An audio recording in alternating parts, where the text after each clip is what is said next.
So this year, one of the first things we did was we moved from Postgres over to MySQL. Yes. Let's talk a little bit about kind of the reasons we did that and if there's any benefits to what Yeah. happened. Well, one of the big things is we didn't want to be responsible for our database backups. Right. And our existing infrastructure, we had Postgres, Mhm.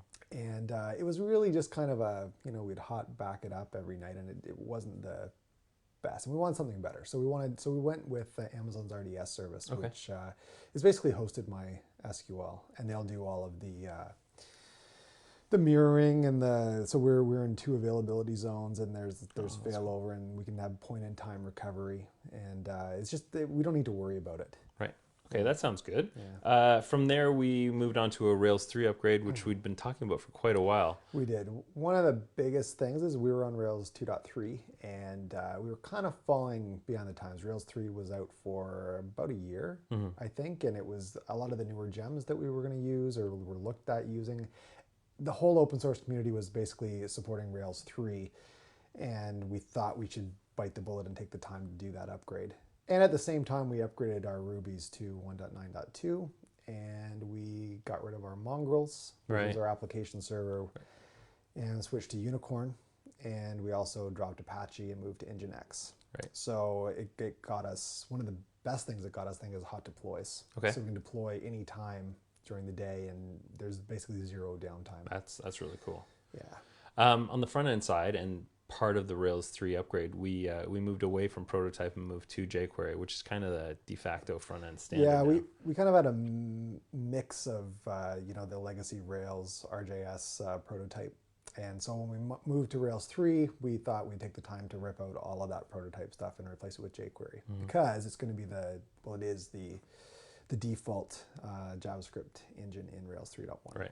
Okay. And it's kind of the industry. It's kind of won the battle, because Oh for yeah, a time absolutely. there, it was like, who's going to win, prototype or Oh yeah, there were a half jQuery? dozen of them, not just Yeah. those two. There were so many, and yeah, it's kind of nice And we've that done there's some one. cool stuff with jQuery too. Yeah, one of the coolest things I think is that vendor landscape thing that's got the whole slider Yeah, and deal with there. that, we did a lot. We were originally we did it, and we were going to do a lot of processing on the back end, and Ajax calls, so a lot of processing. But uh, instead, we rewrote all of that logic in basically JavaScript, so we do a lot of processing on the client. So that saves a ton of response from the server and Yeah, gets everything server client side. yeah. That's cool. Um, we also updated I our have to video just say, player. sorry, kudos to Nick, our jQuery Yeah, he's become a real ninja. little guru. Eh? Yes. In terms of the video player, we used to use one that we kind of wrote ourselves that was just all Flash. Yeah. So it meant that tablets and mobile devices really couldn't see our video. So we changed that over too, right? Yeah, we switched to the JW player, which is like you can go purchase it, and it has fallback, well, not fallback support, but if it detects like a mobile device or any HTML5 device, it'll basically pop over to HTML5 video. And for regular desktop clients, it uses the Flash player. Right. It does streaming. Yeah, so we also switched to streaming video, Right. instead of progressive download, and we turned on a content delivery network, Amazon's CloudFront. Right. So basically, it'll push the video out from the edge locations Amazon has. Right. So people that are in the UK will get better experience than they used to when we used to have everything in one single location in North America. Exactly. And with the streaming video, you can jump to any location in the video. You don't have to wait for the whole thing to download. Right. Which Okay. is nice. Cool. One of the things that I think is one of your pet peeves right now is that we currently have 4 websites. Yes, We do. don't need to have that many websites, right? We don't need to have that many. So we So added mobile. yeah. So we had it. So we had two sites currently, and then we added a mobile site, which in turn made us have 4 sites. Right. Because of the way we implemented it. Right. Basically, we have all our regular non-mobile views, and then we created another set of views for mobile. Right. So every time we add a page or another section of the site, we have to remember to create a mobile version of that as well. But the thing is, we forget to do that All the time. all the time. So what are we going to switch to? So we're going to change over to more of an adaptive web design, so that no matter which device you're coming, we don't really care. We care about which screen size you're showing us. if you're looking at this on our website on a super big screen, you should have a different experience than somebody that looks at it on a tiny screen. But that doesn't mean your content will change. It just means the location of where we put stuff will change. Yeah. I think that'll reduce the amount of websites we have back down to two, which is right. And it'll be better for our Absolutely. clients too. And Because in the end, we won't have to create new views, and we shouldn't have to be thinking about that. We should be thinking about what the best thing is at any given time. exactly.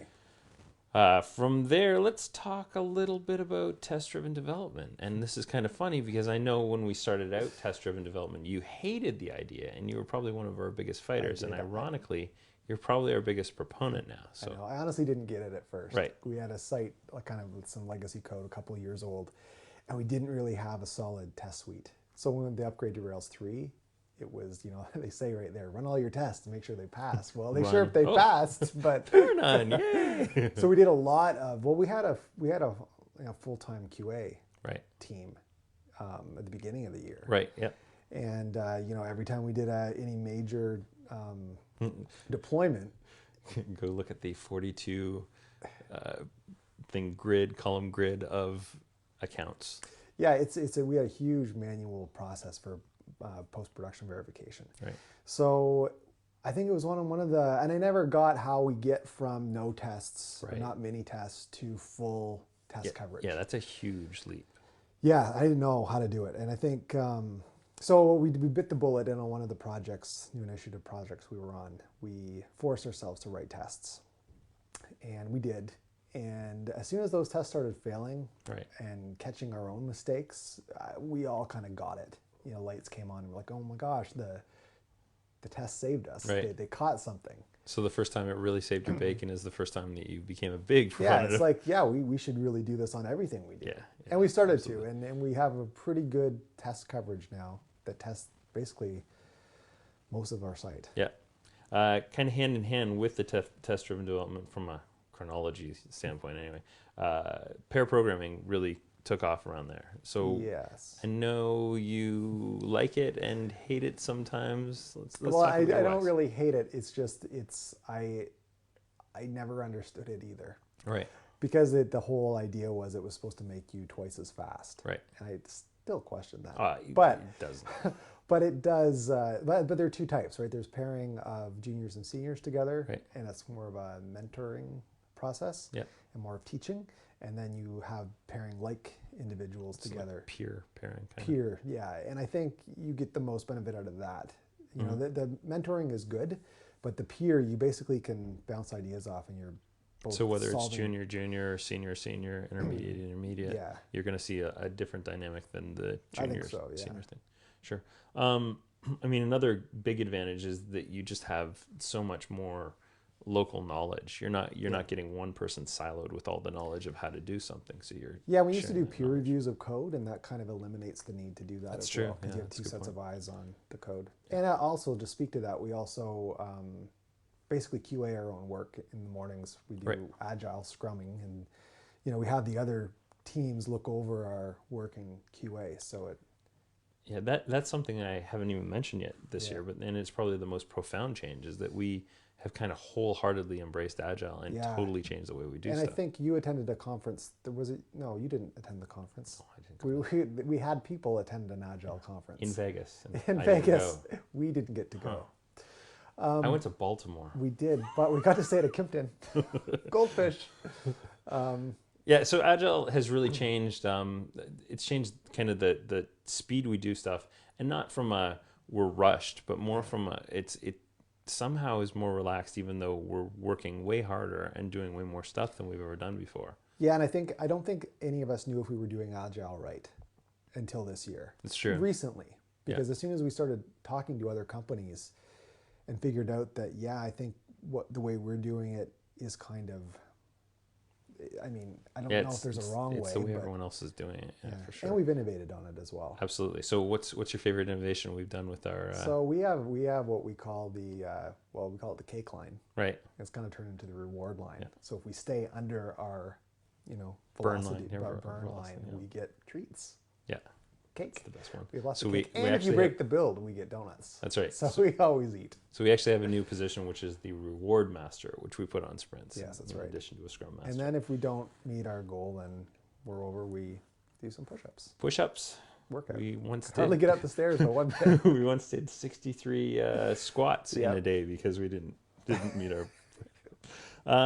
We went to RailsConf this year, which instead of going to Vegas, we got to go to lovely Baltimore. It was nice. That honestly, I had to put a plug in, and I already did. But the Kimpton, Brian didn't get to stay at the Kimpton, but he came for the wine.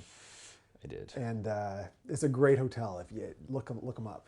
But back to RailsConf, which is actually the reason we went to Baltimore. There were, I think, 4,500 developers, and it was great being around like-minded individuals. Yeah, I think the biggest thing that they talked about this year was JavaScript and CoffeeScript and Rails 3.1, which was release candidate. Yeah, right. So they actually released Rails 3.1 RC at the conference. I think like the Tuesday afternoon. Yeah.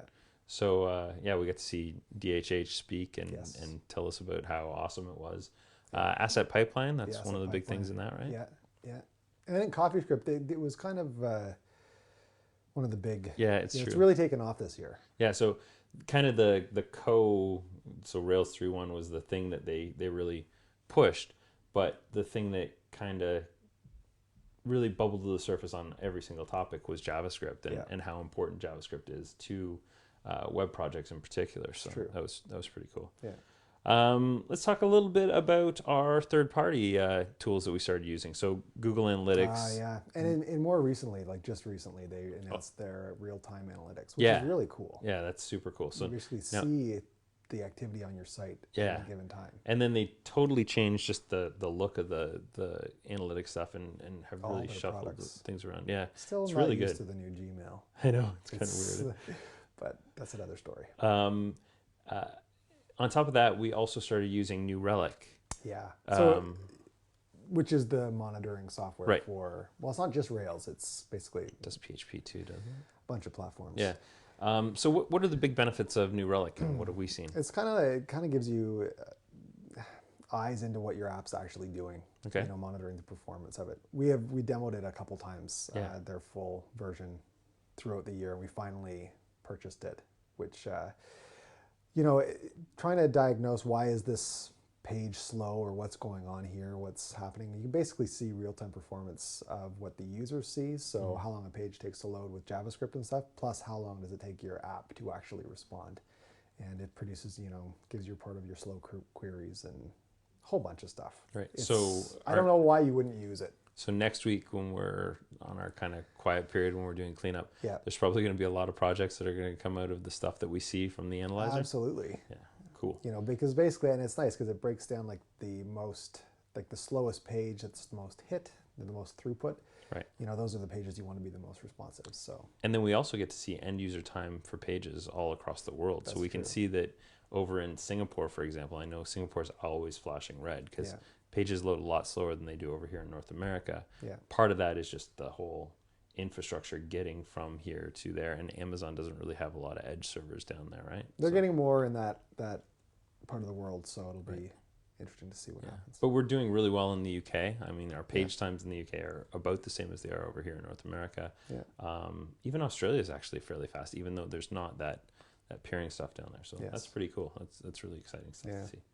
So 2011, I think, was a pretty big success. I think we've done some of the coolest things in terms of front-end stuff that we've ever done at Infotech.